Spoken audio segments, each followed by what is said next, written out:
So I think the other thing that I'm always looking at is most kids that come in to see me don't love eating. It's not like they're like, yes, I'm going to this person who's going to teach me how to eat cucumbers. That's awesome, right? So we need to figure out what motivates this kid. Do they want to go to camp this summer and they have to be able to eat all the foods that camp serves to go to sleepaway camp? That's a huge one that I'm seeing this time of year.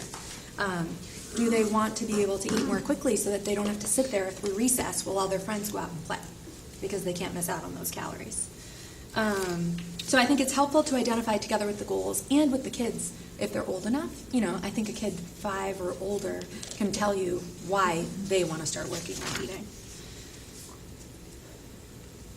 All right, so the oral mech exam is something that I've always been told, especially in grad school, they harp on it. You need to do an oral mech exam. It's really important. And so, yes, I think it's really important, but I think over the last couple of years, I've really come to appreciate that. Thinking back to your roadmap, to know where you want to go, you really have to know where the kid is. And if we're starting a task for our speech pathologists, because that's what I am, I'll tell you, if we're targeting a sound at the sentence level, you know you're just not going to get there. You have to really isolate a task, and then you can build onto it once you know the foundation. So the things we want to look at, facial symmetry, obviously, have the kid look right at you, make sure everything's working, have them coordinate movements, smile, pucker. You want to know about their tongue range of motion. We were just talking about that's a pretty hot question that's coming up more and more. Is there a tongue tie? Probably more in our infant population, but it comes up with older kids too.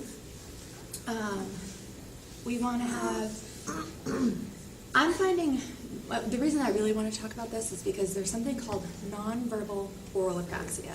Have the OTs in the crowd heard about this?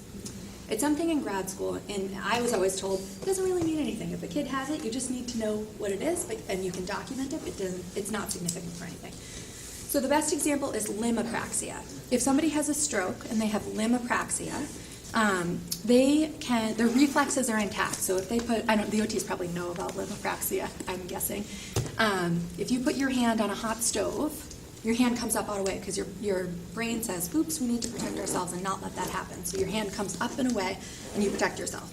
If your hand's on a cold stove and you're thinking, okay, I want to grab my coffee, you see a lot more groping and you need to work on it because it's a volitional motor sequence in the pathway has gotten confused. So if you have nonverbal oral apraxia, the message that your brain needs to send to your tongue, put your tongue in your cheek to go get that food, gets messed up. And all of a sudden, me telling you, put the food in your cheek so that we can work on chewing turns into, and a lot of gagging because this food that you were hoping to have good control of is falling everywhere in your mouth. So I'm finding more and more if I see nonverbal oral apraxia and a kid is working on chewing, that's something that we need to work on. The way that you can kind of get around it in feeding therapy is pair it to an automatic task that the kid already has. So if they know how to make an S sound and you want their teeth closed so they can chew, pretend you're making an S, but don't make the S.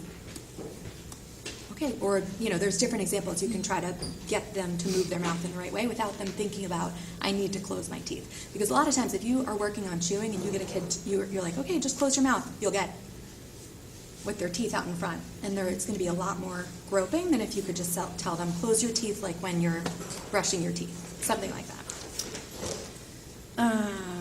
So that's why I wanted to bring up the